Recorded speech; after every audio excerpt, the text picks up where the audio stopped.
Good afternoon, colleagues. I think it's time for us to resume the conference. The fact that we're running late is evidence that the conference is successful, because there are interesting things to talk about.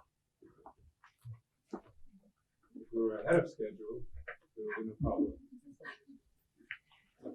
This panel is entitled Artists in Transcultural Dialogue. And the first speaker will be Ayşenur Güler, who will be speaking via Zoom on the topic of findings on Gritchenko's sojourn in Istanbul, 1919 through 1921. Ayşenur Güler was a research assistant in the Department of Art History at the Mimar Sinan Fine Arts University in Istanbul between 2011 to 2017. She completed her PhD at the Mimar Sinan Fine Arts University in 2014 with a thesis on the Turkish modernist painter Ibrahim Çalı. Ms. Güler is the co-author of the catalog from the recent Istanbul exhibition, Gritchenko, The Constantinople Years 2020, and is currently preparing a biography of the painter Mehmet Ismail. She lives in London. And the technical people will now make it all happen. Greetings from London. Today I will be presenting my paper titled Findings on Gritchenko's Sojourn in Istanbul, 1919-1921. Approximately 100 years ago, Istanbul was a refuge for many artists and intellectuals emigrating from the Russian Empire. But only one name from that period is cited consistently amongst the Ottoman artists, and that is of Alexis Gritchenko, the talented Ukrainian artist who took refuge in Istanbul between 1919 and 1921. Turkish sources tell us that he was the foremost artist that had close contact with local artists. The name Gritchenko came to my attention in the summer of 2011, when I had recently begun my PhD thesis on the life and works of the prominent Turkish artist Ibrahim Çalı. The name Gritchenko came to my attention in the summer of 2011, when I had recently begun my PhD thesis on the life and works of the prominent Turkish artist Ibrahim Çalı. While scanning periodicals for my dissertation, I came across an article dating from 1976, written by Çalı's distinguished student, Bedri Rahmi Eyüboğlu. Not only did the article introduce Gritchenko, but it also drew attention to the extent of Gritchenko's interactions with Çalı. Quote, "In those days, most of the people who have fled from Russia would stay in Istanbul for a while. A painter called Gritchenko was among them. Çalı had seen him making watercolor paintings in Tophane, liked his works, and invited him to his house. Gritchenko was treading the streets of Istanbul, half hungry, half full, barely managing to sell a few of his watercolors for the price of a meal, and Çalı had him stay as a guest in his house for months. Gritchenko, who would later sell his artworks in France at prices that Çalı would never be able to match, was already painting watercolors well above the mediocre. Now that I think of it, there's an incredible kinship between these and Klee's watercolors from his tour of the Middle East. Those who will examine the life of Çalı in all detail in the future might draw interesting conclusions from a comparison of Gritchenko and Çalı. Certain features that clearly distinguished Çalı from his colleagues became a lot more evident after this acquaintance. In his paintings that are along the lines of petition writers and whirling dervishes, one could sense a level of clever influence from Gritchenko." End of quote. The task in front of me was clearly laid out by Bedri Rahmi, was to draw interesting conclusions from a comparison of Gritchenko and Çalı. Though it sounded easy, the artworks in question that Bedri Rahmi had mentioned were not in the state collections, but instead in private collections. The other challenge was to get a hold of Gritchenko's memoirs, 2 Years in Constantinople, Diary of a Painter, published in 1930 in France. In 2011, Gritchenko's book was not available in Turkey in public libraries, and I, therefore, did not know the content of the memoirs. I found one copy listed in Atatürk's private book collection in the Atatürk Mausoleum, Anıtkabir, in Ankara. Upon receiving the requisite official permission, I was able to read the memoirs for the first time in person in Anıtkabir during the summer of 2011. Gritchenko's memoirs were akin to a time machine to the period. They contained private conversations, concerns of the period, detailed description of places and artistic preoccupations, as well as rare information about Istanbul's artistic scene. Gritchenko's memoirs contained pages of information on Ibrahim Çallı and Namık İsmail, and it became evident that they were the two local artists he interacted with the most. Ibrahim Çallı and Namık İsmail belonged to a group of artists called the 1914 generation. When the Ottoman Empire joined World War I against France and its allies, the education of the group of Ottoman artists who were studying art in Paris was interrupted, and they were forced to return to their homeland in 1914, coining the name the 1914 generation. It was this group of artists Gritchenko came into contact with during his sojourn in Istanbul. With no other memoirs written by the 1914 generation, Gritchenko's memoirs present an invaluable snapshot of the lives of Turkish artists during the period. As I kept reading Turkish sources on the subject, it became evident that Gritchenko was once a name well known in the circles of the 1914 generation and among their students. His name came up in newspaper articles and private letters, especially when it came to discussions relating to modern art. Interestingly, for the 1914 generation of Turkish artists, the name Gritchenko was a reference point, almost synonymous with modern art, and this was observed well into the early 1930s. However, in time, especially with the death of the generation that had witnessed the flock of émigrés in the 1920s, Gritchenko's name was forgotten and he was no longer on the artistic map. Over the years, I have published 5 articles on the subject. In 2011, I published my first article, which was a general introduction of Alexis Gritchenko as an artist. It was the first article analyzing Gritchenko's relationship with the Ottoman artists in the light of the memoirs. In 2014, I published an article on the friendship between Gritchenko and Çallı, again, based on Gritchenko's memoirs. In 2015, I wrote a short piece about my new archival findings, this time based on Namık İsmail and Gritchenko's interactions, which I will expand on shortly. My first international conference piece, written in English, was published in 2018, where I first laid out the foundations of my hypothesis, which I believe still holds to this day. Gritchenko's art and his progressive views on art impacted Ibrahim Çallı stylistically, whereas Namık İsmail was influenced conceptually. Gritchenko did not directly influence Namık İsmail's artistic style, but prompted him to pose a series of questions with regards to art. The Meşer exhibition in Istanbul, Alexis Gritchenko, The Constantinople Years, which opened in February 2020, was the first ever to exhibit Gritchenko's Istanbul-themed artworks in Istanbul. Vita Susak and I co-authored the catalog, and my contribution is the most detailed work on Gritchenko I have published to date, where I discuss all my findings related to Gritchenko in the Turkish archives. Today, I will present the general outline of my published research. Furthermore, as I'm concluding my book on the life and works of Namık İsmail, some new relevant information has also emerged, which I will briefly mention shortly. When Ibrahim Çallı and Gritchenko met under dire conditions, the imperial capital was under occupation.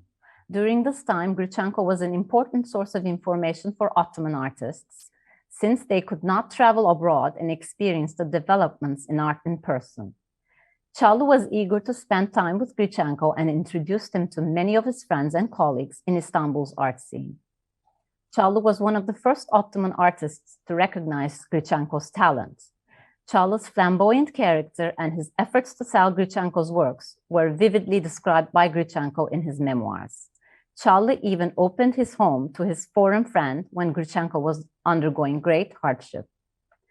The 1914 generation of artists are generally labeled as Turkish Impressionists due to their artistic inclinations, because when they returned to Istanbul from Paris, they started painting life and streets in Istanbul with an impressionistic palette. Even though Çağlı experimented with Impressionism as well, he would not be considered an absolute impressionist because he did not eliminate dark colors from his palette and did not always work from nature. In 1920, figure and nude painting were still a taboo in the empire. The most important contribution of Çağlı, Namık Kemal, and the other artists in the generation was their consistent effort to impose figure painting and nude painting on the country's art scene. Gritchenko's sojourn in Istanbul was artistically a fruitful period. It is safe to say that his watercolors from this period constitute his finest works. They are products of fresh observation and required premium knowledge of composition and draftsmanship. He avoided direct imitation of nature, and without using the technique of shading, he masterly conveyed volume, depth, and the feeling of space with the use of color planes. İbrahim Çağlı's Whirling Dervishes and Petition Writer themed works were produced as direct influences from Gritchenko's art, dating to as early as 1920-21, and are a turning point in Çağlı's artistic life. Among Çağlı's personal belongings, various dervish-themed drawings, some dated 1920, are found, and they coincide with Gritchenko's stay in Istanbul. Some of them are preliminary sketches, later turned into finished works. The strong stylistic resemblance to Gritchenko's works is more evident in finished works, especially when we compare Çağlı's Dervish Lodge to Gritchenko's The Preacher, and Çağlı's Petition Writer to Gritchenko's Woman in Chador. In his Istanbul works, Gritchenko's choice of medium is watercolor, a difficult medium requiring swift gesture of the hand with delicate precision. In contrast, Çağlı's choice of medium in his Whirling Dervishes and Petition Writer theme series is overwhelmingly oil paint. The Whirling Dervishes and Petition Writer theme series was a breakthrough in the artistic life of the nation. Gritchenko's impact on Çağlı, and therefore on the Turkish art scene, is overlooked by scholars. It is instead widely written and accepted by Turkish art historians that the first modernist influences came to Turkey through the artists Zeki Kocamemi and Ali Avni Çelebi when they returned from Hans Hofmann's atelier in Munich in 1927. They were both Çağlı students at the Academy of Fine Arts in Istanbul before they went to study in Munich. After they returned from Munich, modernist influences were seen more widely in the exhibitions held in Istanbul. However, Gritchenko's arrival and his works provided an earlier opportunity for modernist influences, but this opportunity was arguably missed, and his methods did not dissipate to a wider group of artists despite Çağlı's individual efforts. From Gritchenko's memoirs, we do know that only Çağlı was receptive to Gritchenko's art theories and innovative ideas among the 1914 generation. Judging from the rest of the 1914 generation's perspective, Gritchenko was a refugee in Istanbul and was probably seen as a fellow Easterner by them. For them, Western perspective of art most likely have to be brought from Western Europe, not from the Russian Empire. In his Whirling Dervishes and Petition Writer themed works, Çağlı did not seek form or use shadowing, and instead put primary focus on color, just like Gritchenko had advised him to do in his memoirs. Overall, Çağlı's knowledge of composition helped him to easily follow Gritchenko's advice. However, in the following years, Çağlı was not able to grasp and truly understand the philosophical background of these developments and ideas. In the end, Çağlı, after having embraced them, was enabled to further develop the teachings of Gritchenko to another level, and the Whirling Dervishes and Petition Writer themed works remain as the only ones made by Çağlı that were influenced by Gritchenko in terms of their style. Nurullah Berk, one of Çağlı's prominent students and an acclaimed artist, rightly stated that, quote, In Çağla's artistic life, Whirling Dervishes series is an isolated period, like an island. Çağla's most successful works are found in this series. End of quote. Before leaving Istanbul, Gritchenko gave Ibrahim Çağla approximately 10 to 12 of his Istanbul watercolors. While the majority of the watercolors can no longer be traced, there's strong evidence that at least 3 of them were passed on or sold by Ibrahim Çağla. 2 of the watercolors ended up in the hands of Salah Cimcioz, one of the first collectors in Turkey and Çağla's friend and patron, who also purchased the majority of Çağla's Whirling Dervishes and Petition Writer themed works. Another Gritchenko watercolor was traded by Çağla in exchange for one of his students' paintings in 1929-1930. The other Turkish artist that Gritchenko came into close contact with is Namık İsmail, who was the youngest of the 1914 generation. There's no stylistic influence of Gritchenko evident in Namık İsmail's works. On the other hand, from Gritchenko's memoirs, Namık İsmail appears to have showed profound interest in Gritchenko's innovative ideas and welcomed Gritchenko to his house. Gritchenko describes Namık İsmail's home in detail, referring to an exquisitely decorated upper-class home in the Beşiktaş neighborhood in Istanbul. His description of Namık İsmail's home matches the photographs in the family archive. Gritchenko was astonished by the overwhelming German influence on Namık İsmail's art. Namık İsmail is the only artist from his generation to study in Berlin. Gritchenko had no doubt that Namık İsmail was talented. However, he was surprised to see everything drawn in black, yellow, and green in a typical Munich scale. During their exchange, Namık İsmail also delivered his views on Gritchenko's art to the artist. Quote, "I would be very happy to see you work. I think a lot about your art. I like it, but I do not understand you, and I wonder if this is real art." End of quote. In September 1920, Gritchenko advised Namık İsmail to go to Italy, which he pointed out was a better source of art than Germany. He even created an itinerary for him. Upon his return to Istanbul, Namık İsmail wrote a letter to Gritchenko, informing him that he now understood and appreciated Gritchenko's art after observing the pre-Renaissance Italian painters. While Çağla and Namık İsmail showed profound interest in Gritchenko's art, the rest of the artists of the 1914 generation were skeptical. This is clearly demonstrated by Gritchenko in his memoirs in the section titled Montparnasse Osmania.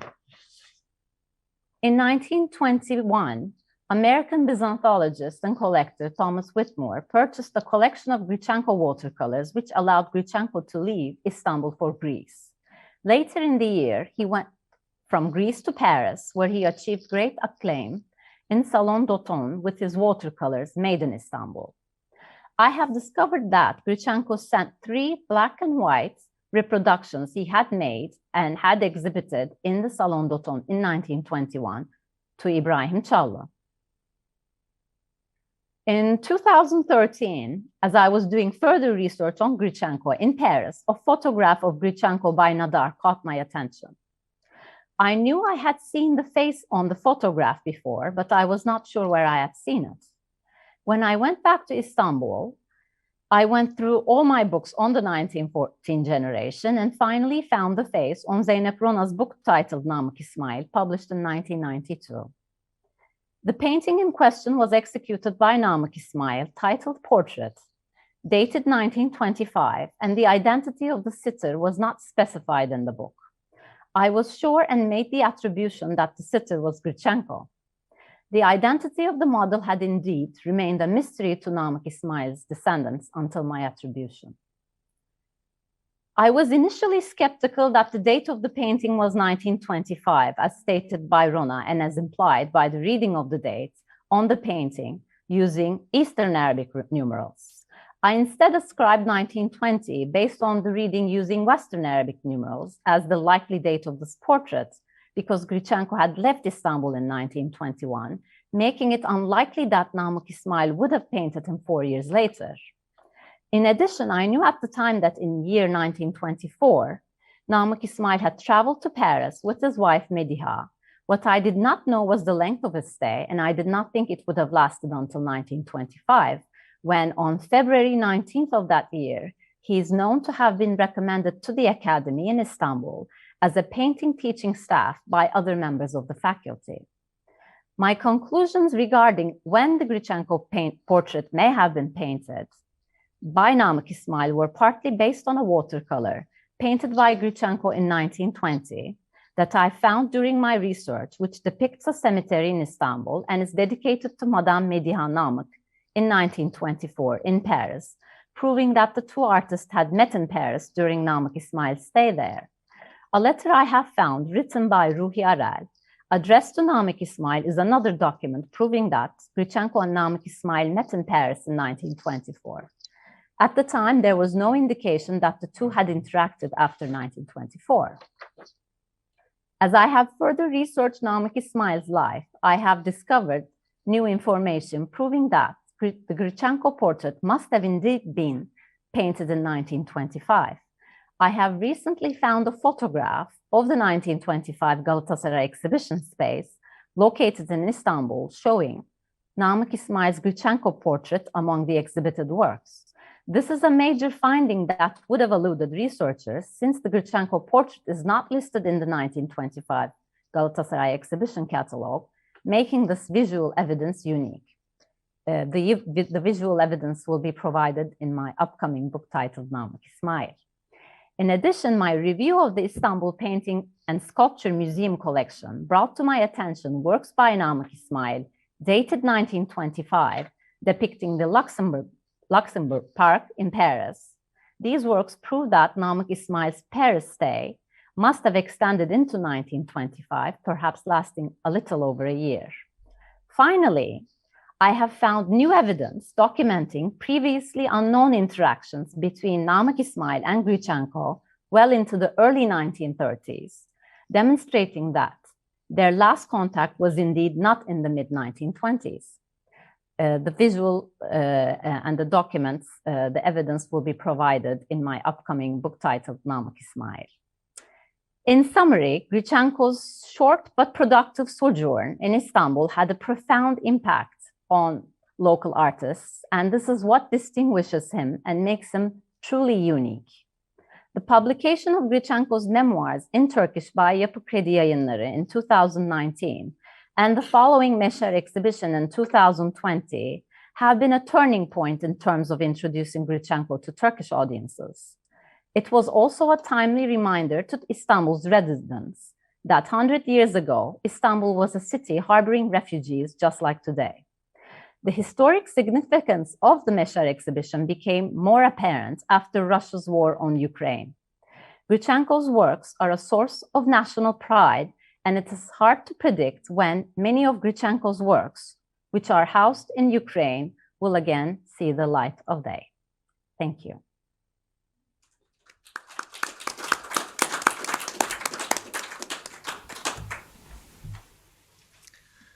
Thank you very much. We'll continue according to the program. Our next speaker will be Ekaterina Aygün, who is a research assistant in art history at the Ludwig-Maximilians-Universität in Munich and pursues her doctoral research project on Russian-speaking artists in Constantinople, Istanbul at the beginning of the 20th century. She has designed the digital Istanbul Walk for the online project Metromod, Strolling Through Modern Metropolises of Exile 2020. And her topic is Union of Russian Painters in Constantinople, 1921-22 through 23, as Émigré Artists Collective. Thank you.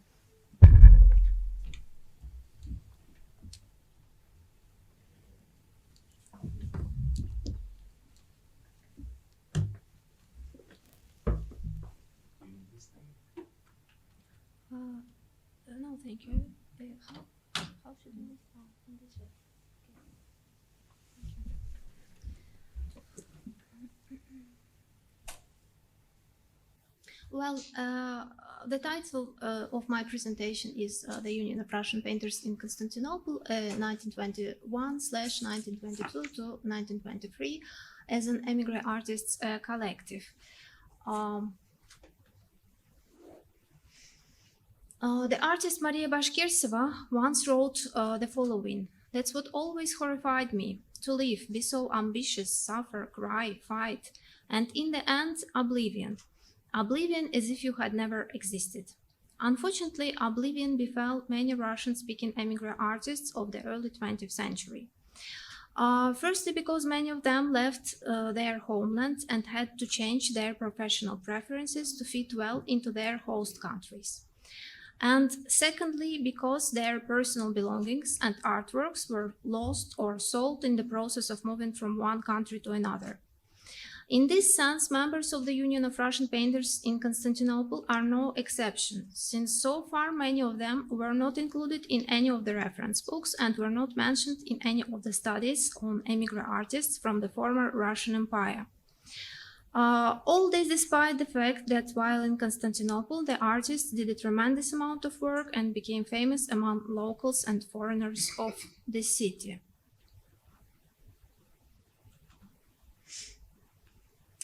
At first, many of them made a living by creating postcards with views of Constantinople, portraits in the local restaurants, illustrations for Russian periodicals, murals for the entertainment venues, as well as scenery and costumes for performances at the Théâtre des Petits Champs and popular nightclubs.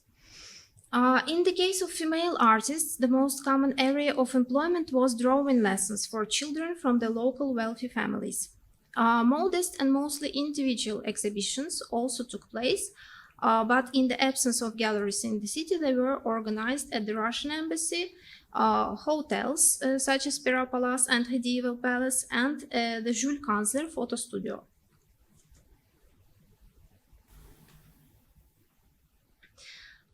None of them received as much publicity as the group exhibitions of Émigré artists at Russian Mayak or Russian Lighthouse, with an address at Bursa Street 40. The white three-story villa-like house with a white marble staircase and a salon of considerable elegance that had an excellent Steinway piano. Apparently, this YMCA center created by the Americans to help refugees in terms of their basic needs and cultural activities was chosen by the artists after they realized that their compatriots, musicians and writers, managed to find supporters and even sponsors within the walls of the center. One-day exhibitions, which presented mainly small-scale works, were organized there once every 2 weeks and in course of time began to attract more and more visitors. As early as 1921, the artists' interest in the Byzantine theme and the architecture of Constantinople was noticeable.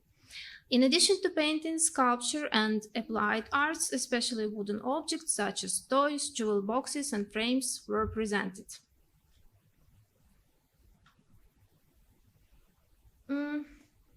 Apart from the collective exhibitions, 2 individual exhibitions were also held at Mayak. At the exhibition of Dmitry Izmailovich, the works depicting the Byzantine architecture in Constantinople drew attention, while at the exhibition of Nikolai Zaretsky, the attention of visitors was attracted by the artist's small but valuable collection of ancient Russian porcelain, which he, against all the odds, managed to bring with him from his homeland. The popularity of the exhibitions, the increasing exhibitors, and the fact that the displacement of the artists led to the breakup of the old networks gave them an impetus to turn their collective, or guild, as they themselves called it, into an organization called the Union or Society of Russian Painters in Constantinople.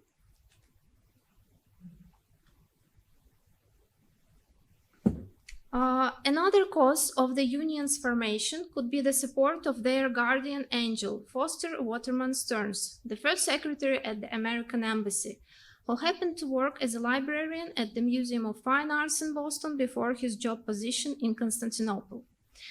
An art connoisseur, he not only actively helped the Russian-speaking Émigré artists in the city, but also assembled a collection of their artworks, which has survived to this day, including scrapbooks that were given to him as presents.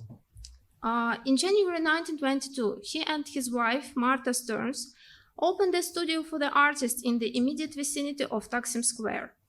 Drawing classes were held there from 7 to 10 p.m. Non-member artists were also welcomed, but only at an additional charge. It is quite possible that the work in the studio was conducted similarly to Drawing Thursdays at one of the Émigré artists' apartments in Constantinople. A quote, "At first, they painted everything from life. Models were usually invited to attend. Then they drank tea and heatedly discussed the burning issues of the day."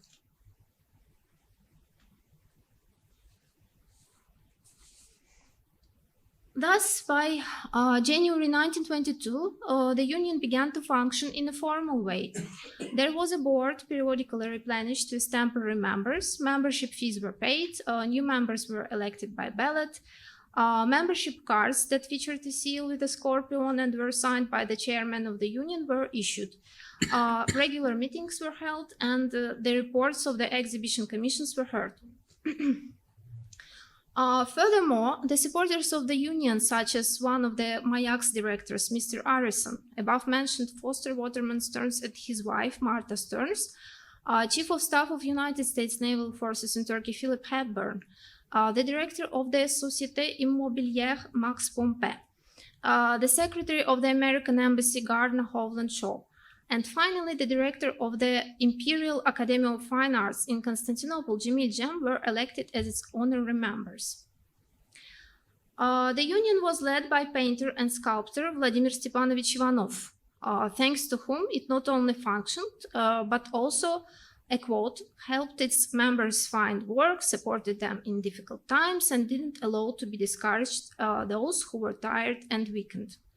Ivanov delegated his responsibilities only once to deputy chairman artist Nikolai Kalmykov, Turkish name is Nadia Kalmykoğlu, in the summer of 1922 when he was ill.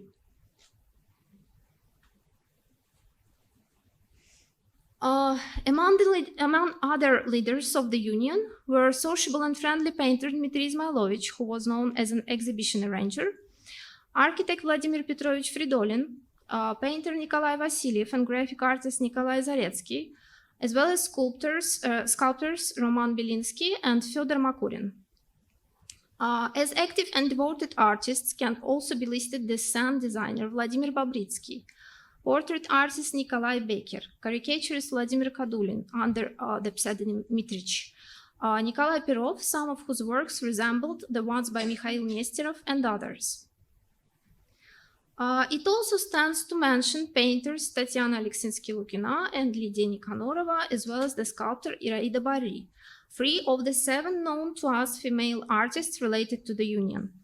There were different types of relationships between the artists, a student-teacher type like that of Konstantin Astafyev and Mikhail Dubinsky, romantic relationships like that of Georges Artyomov and Lydia Nikanorova that later in Paris would result in marriage, as well as friendly terms, like, for instance, between Dmitry Izmailovich and Fyodor Makurin, who at the end of the 1920s would leave Istanbul for Rio de Janeiro.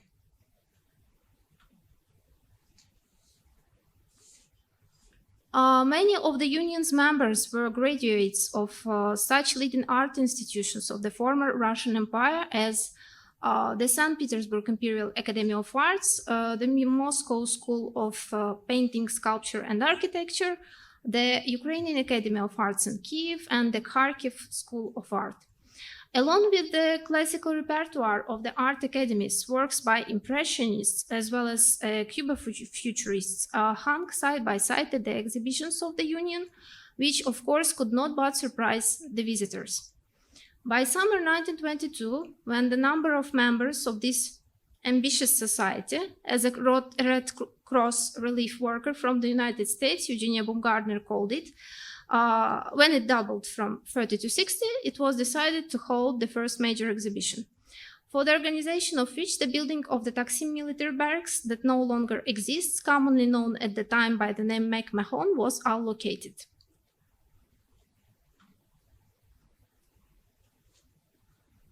Since the exhibition was organized for the benefit of the starving colleagues who remained in Russia, it attracted many visitors, among whom the first to visit the vernissage were the Ottoman prince and art lover Abdülmecit Efendi, back then incredibly famous French writer Claude Farrer, and the highest ranks of foreign missions. The photographs of this exhibition, which were preserved in the Stearns family archive, clearly show both the diversity of genres and the variety of artistic movements. The exhibition was also notable for the fact that more than 100 items, ranging from famous carved woodpeckers to busts made of wood by the members of the Artel of Russian craftsmen, were presented. According to newspaper journalists of the time, the only thing that united these artworks was that they were all bright, colorful, and cheerful. Contrary to the assumption that the works of émigré artists finding for life should scream about their moral exhaustion. Here is how the British newspaper, the Orient News, commented on this event. A quote, "The exhibition would be interesting and important in any city. And in Constantinople, it provides a rare opportunity to see original and sincere artistic effort." The representatives of such periodicals as Russian Presse du Soir, French Istanbul and Bosphore, as well as local Turkish Peyami Sabah and Vakit, also warmly recommended their readers to visit the Taksim military barracks. Having lasted exactly 1 month, the exhibition closed at the end of July 1922. But already in early December of the same year, and at the same place, the second major exhibition opened. And this time, the exhibits could be admired for almost 2 months. The newspapers wrote that there was a much larger number of exhibits than in the summer, and that the decorative part of the exhibition was entrusted to Nikolai Kalmykov. Interestingly, the unanimous highlight of the exhibition became the architecture of ancient Judea in decorative forms, made by Jewish architect Mikhail Dubinsky, who later, at one of the exhibitions in Paris, would show his monotype works with views of Istanbul. According to the Farewell Almanac, this winter exhibition was highly acclaimed by the general public as, a quote, "a collection of the finest works of art ever seen in the city." The artists' works were bought mainly by Europeans and Americans for the simple reason that collectors from the former Russian Empire and residents of the occupied city more often than not could not afford purchases of this nature. Among the clients were such persons of Italian origin as the banker Italo Rossi and the architect Giulio Mongeri, or as people here in Turkey call him, Giulio Mongeri, the French count and diplomat Charles de Chambrun, and others. Nevertheless, the Americans were clearly in the lead, which is confirmed by the words of journalists that, a quote, "the Union owes its development mainly to the broad support provided to Russian artists by the Americans." Albeit partly, this can be explained by the interest in Russian culture associated with the development of tourism and the interest in Byzantium, which Russian-speaking émigré artists were also fond of.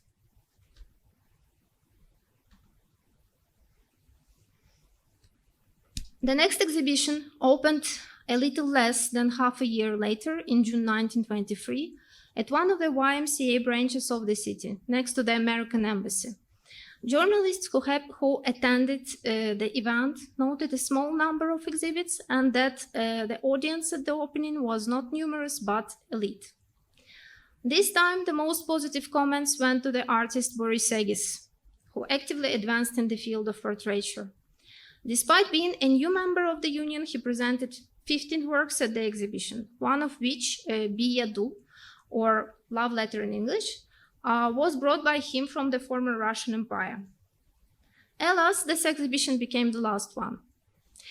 It is known that the main reason for this was the disagreement among the members, which led to the exit of several artists from the Union. Indeed, the lack of mention in connection with the last exhibition of such leaders of the Union as Dmitry Izmailovich, Nikolai Kalmykov, or Roman Belinsky is suggestive.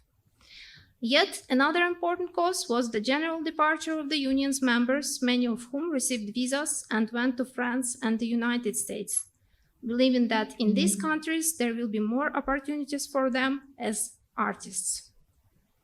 Thank you.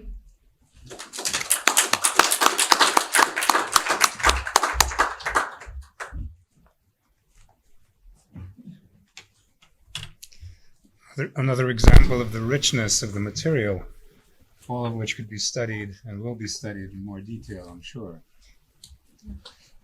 The third presentation in this panel is by Nadia Podzemskaia, who is a research fellow at the Centre National de la Recherche Scientifique in France, Institut des Textes et Manuscrits Modernes in Paris. Her research intersects with philology, the history of art, and aesthetics. She has devoted several works to the theoretical writings of Wassily Kandinsky, including Colore, Simbolo, Immagine, Origine della Teoria di Kandinsky, Firenze 2000, and the complete critical commented edition of On the Spiritual in Art in Russian and German in 2 volumes, Moscow 2020. She also studied the reception in Russia of the work of Leonardo da Vinci and the Italian Renaissance, the history of the State Academy of Artistic Sciences in the 1920s, and the history of the Byzantine Library in Paris. Among other things, her area of interest includes Thomas Whitmore's connections with the émigré artists from the Russian Empire, in particular Dmitry Izmailovich. We encounter that name again, Whitmore. Ms. Podzemskaia's topic today is Constantinople, Istanbul in the first half of the 1920s, through the eyes of the émigré artists from the Russian Empire.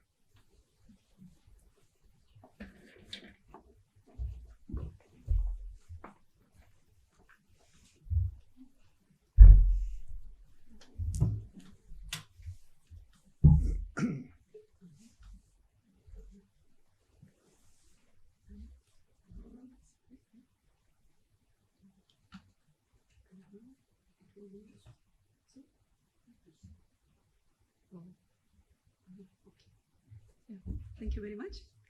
Thank you very much for the invitation and this possibility. I'm sorry. So thank you very much for the presentation and for the invitation here. And so to remember something that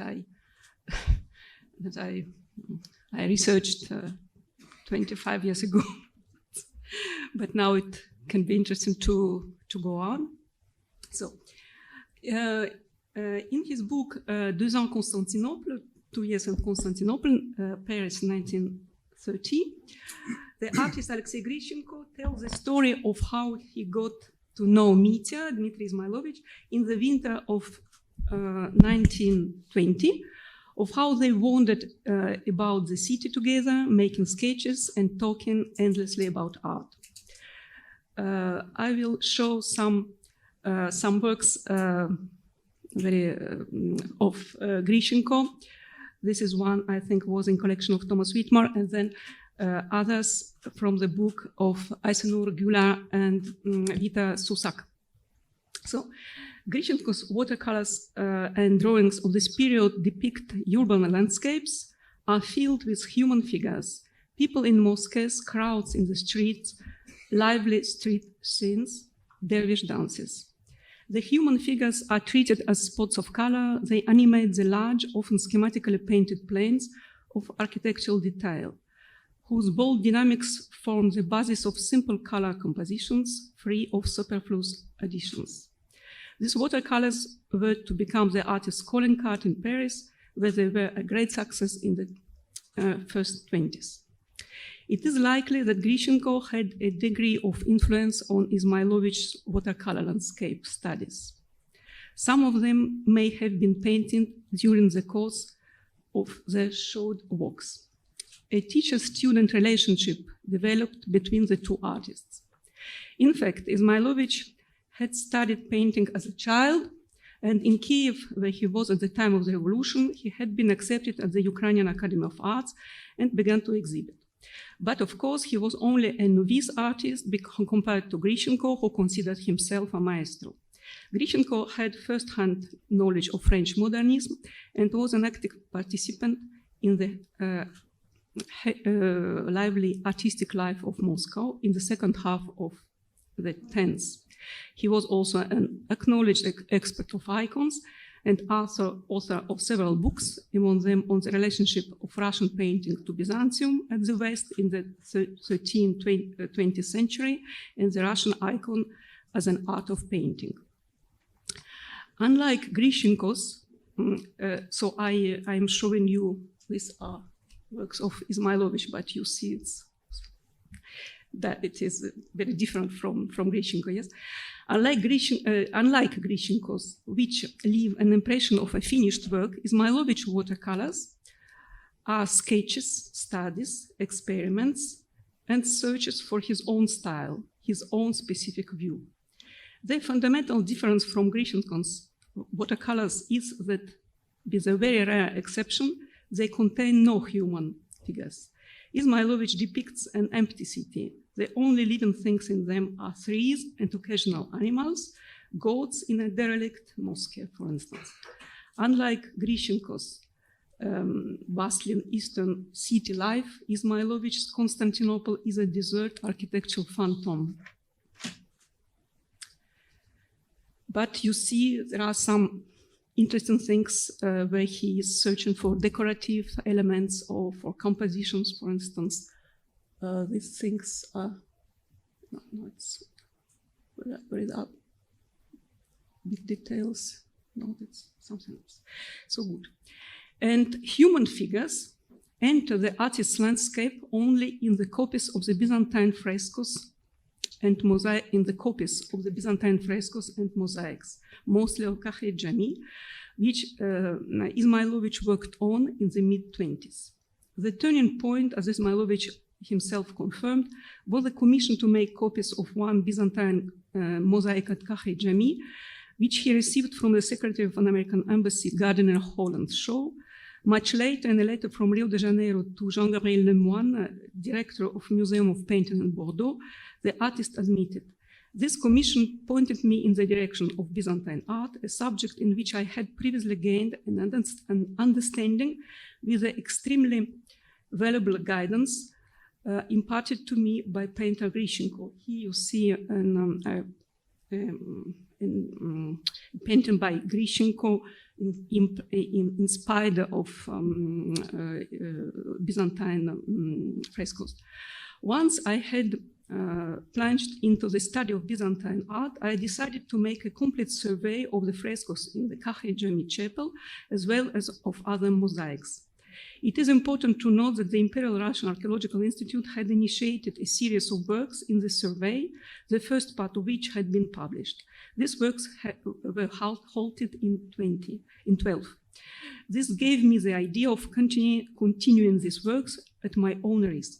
Thus, the works presented in my collection, which were made over a period of 3 years, form a definitive conclusion to the works of the Russian Archaeological Institute and will enable the publication of a second and final volume dedicated to Kahri Jami. The fact that Izmailovich positioned himself as a successor of the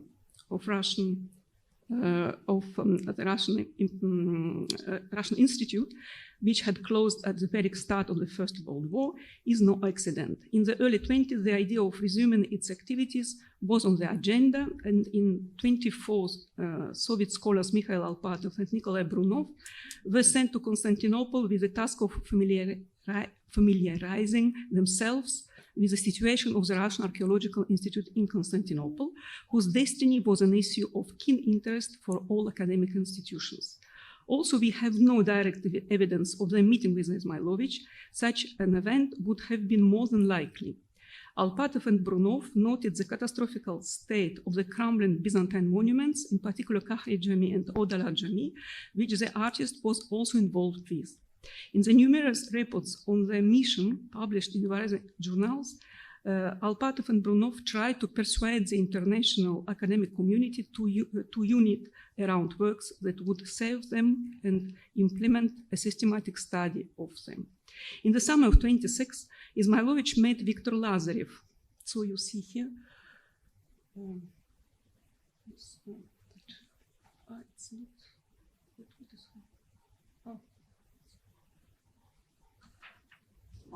It's strange because you had to see also the photographs of, it's very strange how you see this one. Izmailovich met Viktor Lazarev, who took an exceptional interest in his work and Kakhe-Jemi. A dialogue ensued between them, as evidenced by a letter from Lazarev dated 22 November 26, and bearing the stamp of the Museum of Fine Arts, Volkhonka 12, Moscow, USSR, which has survived in Izmailovich's personal archive. Lazarev wrote, "Dear Dmitry Vasilievich, I am sending 12 photographs of Byzantine and Italian icons along with this letter. Since, with the exception of Our Lady of Vladimir, none of this material has yet been published. I beg you not to reproduce it anywhere in print. I am very satisfied with a copy of the composition Fetching the Angel. In terms of definition of the form, it is undoubtedly a significant step forward in your research. I look forward to seeing the promised photographs of the original Kakhe-Jemi frescoes and the Fethiye-Jemi mosaic, as well as the restored icon. When you leave for America, please let me know your new address." Sorry for this, because it's something not good.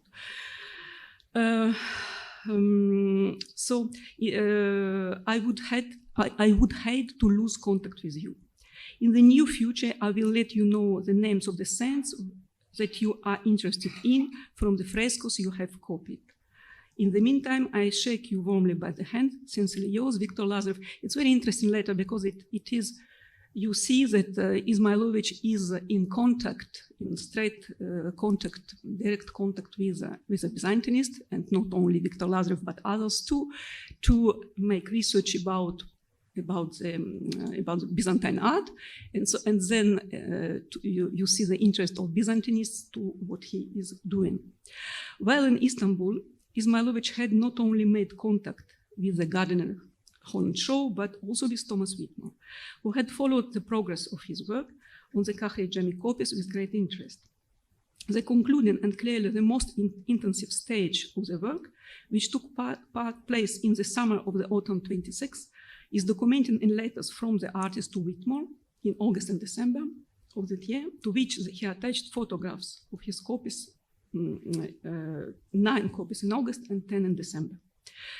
Izmailovich's collaboration with the American became established, and in 26 he was given exhibitions in Washington and New York, as well as an American embassy in Rio de Janeiro, and he had other exhibitions in Athens and in London. Returning to the pictorial style, Gritchenko, who looked at the mosaics and frescoes in Constantinople through the prism of work by Gabriel Millet, Charles Dille, and the most recent achievements of French and Russian avant-garde painting, was particularly sensitive to the color of Byzantine painting. His watercolors are fundamentally different from the genre of the archaeological copy that we know in some neoclassical style of 19th century, and the typology of Veduta, also very diffused in 19th century. So they are free of specific detail and complex composition, and are built up exclusively from a simplified color dynamic. Izmailovich Constantinople watercolors, not as powerful in the color dynamics, show the same tendency. The freedom of color achieved by Gritchenko through his contact with Byzantine painting can also be felt in Izmailovich copies. Also, this is inevitably constrained and subdued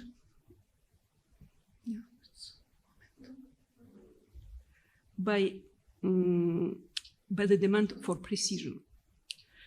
The Constantinople watercolors and Byzantine copies, however, stand apart from the rest of Izmailovich's creative work. So you see here the atelier of Izmailovich. So with a little bit in the same atmosphere like the atelier Ayşenur Güler showed you also of Turkish artists, and that is depicted by Gritchenko in his book. So his main output, which could be seen at different exhibitions, was landscape and portraits. So very academic work you see here. Sorry for the not a good photographs. So a lot of portraits of his wife, and then the portraits of people, and then landscapes. Still. Sorry for the still lifes. He was seen as a painter of still lifes, and these still lifes are very academic. It is very complicated to make a good selection for me, for instance, but they were seen as a good, very precise and a good savoir-faire in to render the texture, the facture. And then he made a lot of these things. So this, and it was also depicted in the press, in the art press of the epoch in Istanbul. It's some very strange thing that is a restructuration, fantastic restructuration of Coptic tapestry. So it was one or two details, and then from these details he imagined a tapestry. So this and this is, for instance, an oil painting on canvas. And there is a series of these things. So when Izmailović moved to Brazil in 1927, people began to explain his art with the influence of the icon. I didn't select the portraits, very hieratic portraits he made in Brazil, because it's very complicated to see them, but they are, yes, very academic and a little bit erratic, and the people in Brazil told, yes, it is the influence of icon. So I think what is really very interesting in Izmailović is ethnographic elements and ethnographic interest and anthropological interest of his art. So you see this also, this ethnographic and art historian interest in this restoration of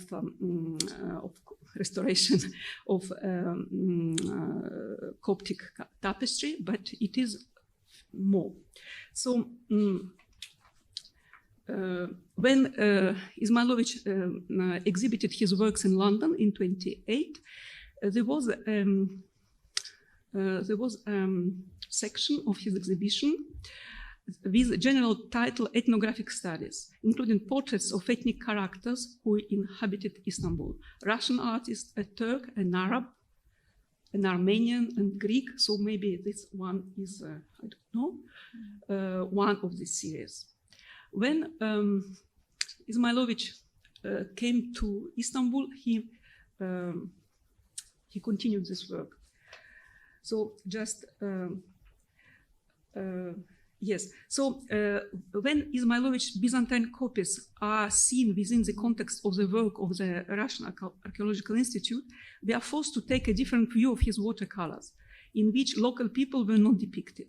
Clearly, the artist's view of Constantinople was and remains an outsider's view, the view of an individual who is looking intently into the Byzantine past while ignoring much else. It is not surprising that despite living there for 7 years, Istanbul never became his city. At first, Izmailović apparently saw his stay in Rio de Janeiro as temporary, expecting to continue to collaborate with archaeologists. In early 1929, he received a letter from Thomas Whitmore. My dear Izmailović, I have written to you in Rio de Janeiro, but I heard to the wrong address. Shaw has given me your present address, and I write again. I have had great satisfaction during the winter in using in my course of Byzantine art at New York University lantern slides of your copies of mosaics and frescoes. Have you the original copy of the great head of Madonna just bent forward? And would you allow me to own it? I should be so glad to hang it in my classroom. A Byzantine Institute has been founded in America, of which I am the director. The letter which I wrote to you asked if you ever think of coming to Europe and would consider copying for me in Egypt some frescoes, which have never before been transcribed and for which I should like your hand. I eagerly wait your reply and hope that now in coming years I may fulfill my desire, what I have so long entertained, but never have been opportunity, but never have. Sorry. No,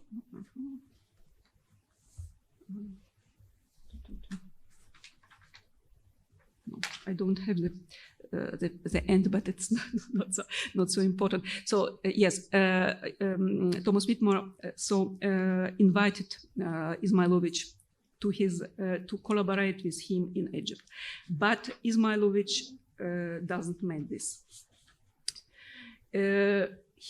Because he integrated successfully himself in Rio de Janeiro's artistic life, and he became a member of Association of Brazilian Artists, and he became Brazilian citizen. So he continued his architectural studies with colonial architecture in Recife. That was for him like something recorded in St. Petersburg, and he met in 1937 one of the biggest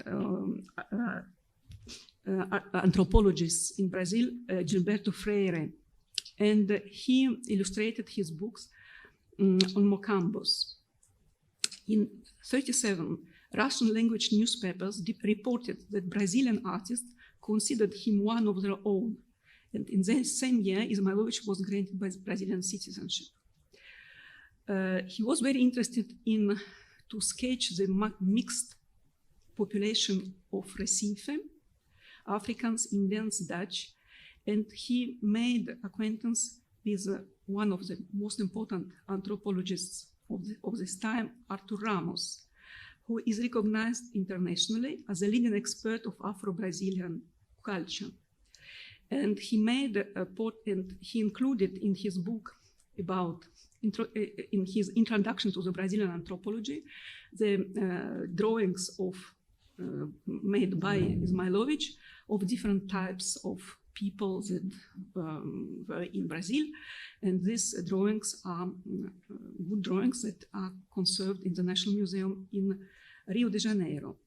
So he continued the work, began with a reconstruction of Coptic carpets, or with this depiction of different types of population. And then he made these drawings from the large sculptures in Minas Gerais by Aleijadinho, and he in 42-45, and then and then this is one canvas by him of 2025 with recording this work on Aleijadinho. And then he made in 40 the work together with important composer, Brazilian composer Heitor Villa-Lobos, for reconstruction of Carnival. And this work, made with different modernist painters in Brazil, brought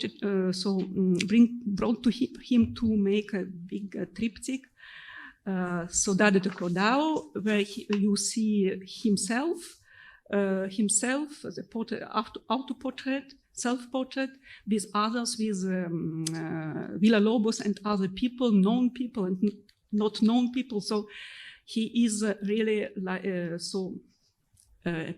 part of this big country. So this is Brasilidade. The expressive and lovely drawings of the prophets made by Izmailović,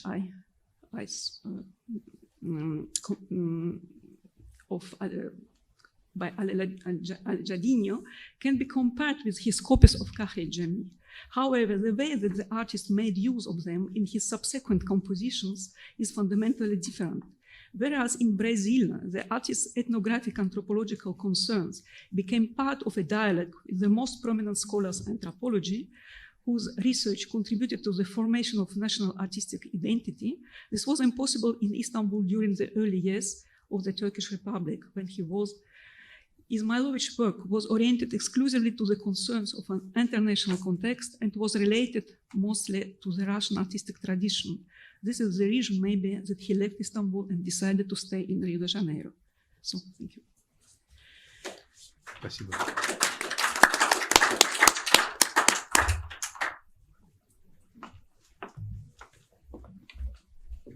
Endless paths for more research. This concludes the presentations of this panel. There isn't anything in the schedule indicating this is a time for questions or discussion. How do the powers that are want this to be done? Shall we have a question period now? Yes? Okay. Anybody would like to ask a question or make a comment? Does Ayşenur hear us? I don't know. Ayşenur Güler, who is doing a Zoom presentation, can she hear us? Yes, I can. Wonderful. Ayşenur, I would like to ask a question of which, of course, is somehow related to the burning issue of today, about the identity of Gritchenko. So, was he writing his diary in Russian or in Ukrainian? The diary was originally published. No, in what language he was writing it? It was published in Ukrainian and in French and then in Russian. But what was the original language? I believe it's Ukrainian. I'm not sure. I don't think. Do we have the manuscript? I haven't seen the original manuscripts. Vita Susak has written about it. Thank you.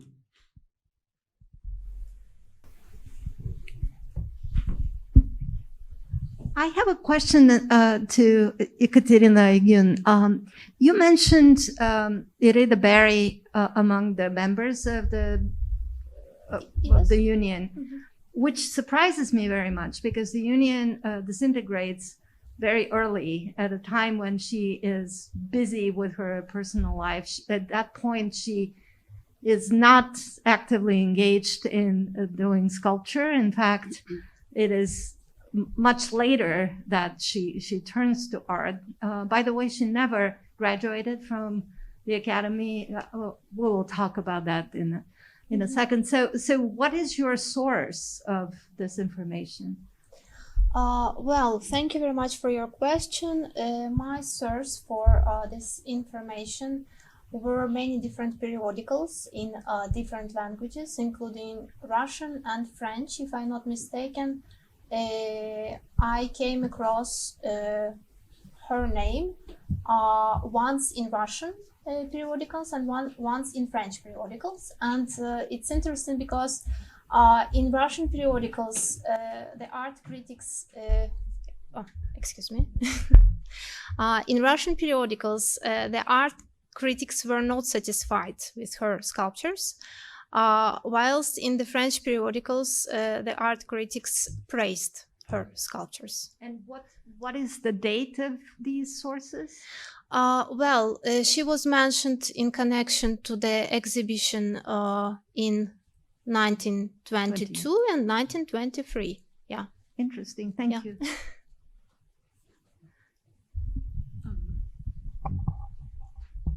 Question here. Oh, after Edward, then perhaps again. First of all, Ekaterina, I wanted to applaud you for really finding the Stearns collection at College of the Holy Cross. I think this is a remarkable find, and it only impels me to kind of think further as to what other Constantinople or Constantinopolin Russian material may exist in other archival collections in the United States. And when I get back, I'm going to search through Archives Grid and through some of the various printed sources on Rossica Sovietica in American archival repositories to see what else there is of this kind of value. And one further comment on Gritchenko. When I was studying at Columbia in the 60s, there was a Gritchenko Foundation located at the Ukrainian Institute of America on 79th Street. And I was privileged to know the three executors of this foundation. The paintings themselves were stored on the servants' level of this great Sinclair mansion on 79th and 5th. And as far as I know, when Ukraine became independent, this collection was sent back to Ukraine, much to my regret, I have to say, because I was against this policy of sending either Rossica, Ukrainica to repositories there. But in any case, I'm sure you know of this. Yes, a little bit. I actually tried to contact the Ukrainian Institute, but they never replied, unfortunately. And as far as I know, there is a very nice drawing by Vladimir Babritsky, a SN designer who was the member of the union. And this drawing belongs to them. And I tried to reach them and tried to ask for the permission in order to show all this drawing here, but yeah, unfortunately they never replied. And apropos of Hoover, I should draw your attention to the collection of Baroness Maria Wrangel, the mother of General Wrangel, who was an astonishing woman and who collected materials, and particularly photographica, from all of the centers of the Russian diaspora, from South America, Europe, of course, but also from Istanbul. And there's at least one album which I've seen of photographica from the Constantinople diaspora. So much to explore. Yeah, thank you. Thank you very much for this valuable comment. Actually, due to the pandemic, I didn't have a possibility to go to the United States. I really wanted and planned this trip, but yeah, it didn't happen, unfortunately. And thank you very much once again. Hoover does have fellowships for 2 weeks, so I would strongly urge you to apply. Thank you so much. Good to know. Yeah, thank you. I also have a question to Ekaterina. I'm sorry, I want to add something. I believe it was in Gritchenko's will that the contents of the foundation, once Ukraine became independent, he wanted it to be transferred to Ukraine. That's what I know. Yes.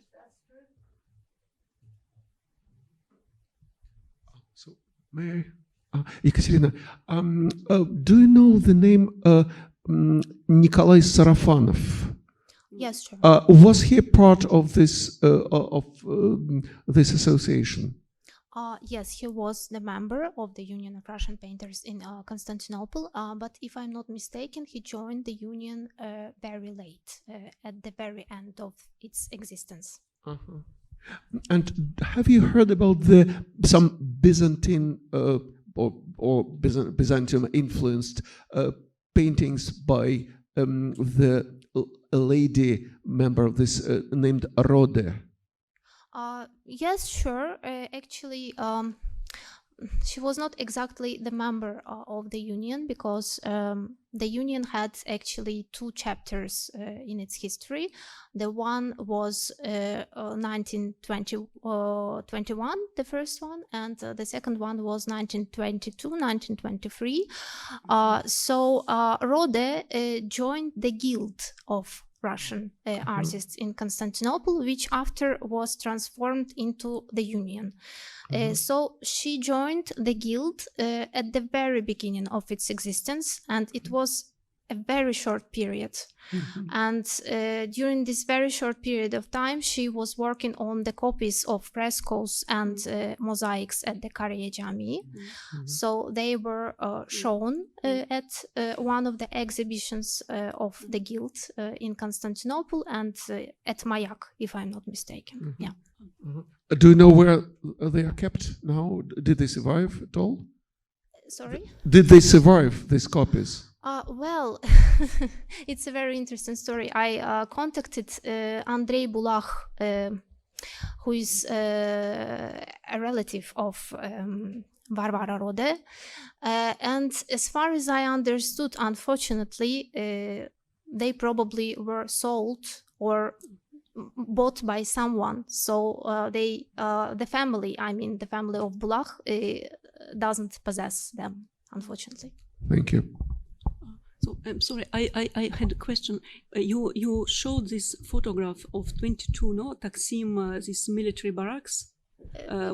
It was a photograph, and on this photograph there were some copies, maybe, yes. So it is 22. So it could be by this Rode or by whom? You don't know? No. These are the copies by Lydia Nikanorova. Yeah, which is also presented on the collective photograph of the Union. Yeah. I have a question to all the presenters. Does anybody know the story about Nikolai Nikolaevich Becker, who seems to be the most successful of the Russian painters in Istanbul at the time? At least my sources point to a major exhibition at Para Palace, which was a solo exhibition, and he was very much commissioned for portraits by various, the creme de la creme of the occupying forces. But as far as I know, he was not a member of any of these painters' organizations, and I cannot find that much about what happened to his paintings. What is the further history of it?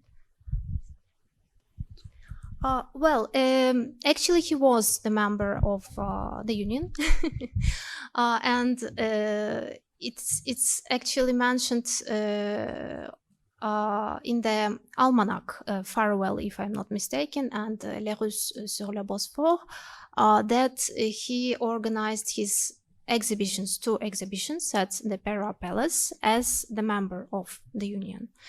And yes, he was incredibly popular in Constantinople at the time as a portraitist. So as a portrait, primarily because I don't remember the exact words, but I remember a sort of a quote that he was a painter with Russian soul and European manners. So that is the reason why maybe he was that popular in Constantinople at the time, where there were many Europeans. So yeah, and many of them actually wanted to have their own portrait, and he portrayed Admiral Bristol as well as Foster Waterman Stearns, and that's actually how I founded the archive of the Stearns family, which now belongs to the College of the Holy Cross. First, I founded the portrait of Foster Waterman Stearns by Nikolai Becker, and after I realized that there is a huge archive. Yeah, so.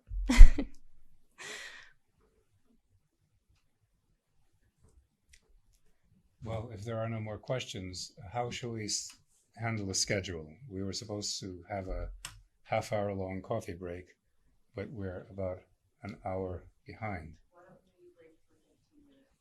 Break for 15 minutes. So I have 3:40.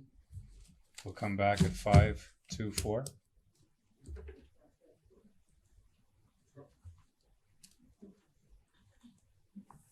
Okay.